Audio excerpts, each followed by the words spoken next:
So we just completed chest and back with Mark, and it's always lots of fun to lift heavy, talk business, talk entrepreneurship, discuss stories, touch base. It's always fun. But so a couple of takeaways from today. It was vast. We talked about everything. But like, at what point do you need to start letting go of your business? At what point do you step away, let it grow itself? At what point do you see yourself even emotionally letting go of your business? Which is the hardest part, I would think. It's interesting to see, like, over the years, how the mindset shifts from hustle, hustle, hustle to then validation, building that team, figuring out finally how you're going to sell your product, seeing that traction, and then you start seeing, like, what's next, what's the end goal. Am I building one company? Am I building three? Am I building just for the sake of building? And it's always great to have a chat with Mark, because he recalibrates a lot of what I used to think. So one of the things that I used to do before we worked together was I used to give, give.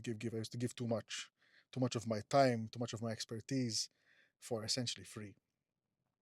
And Mark taught me that there's value to what my experiences are, what my expertise say, and that never really came across to me before. You see it working in startups I mentor, in entrepreneurs I mentor, but it never really clicked to me that,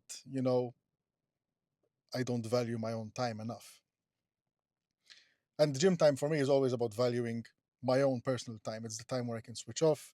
It's the time where I lift heavy. It's the time where I ignore everything that's happening around me and I focus on the set, the reps, the muscle contraction. And then there's the cardio time that's set to unwind. I start thinking, I start planning. Now I'm planning out, I built an app to manage my ventures. I plan out the podcast structure. I plan out articles I want to write. I've started planning out a book I want to write. And that sort of really reframed how I want to look at this year. A year of self-development after a year of grinding and building a sales team and figuring out where I want the business to be. Now that I have three companies I need to build, two of which I want to exit, I realize that my time is a lot more precious, that I can't give it away randomly to whoever asks for it. So it's about setting those guardrails as to what my lighthouse aligns with. So it's fantastic. And we got a great pump out of it.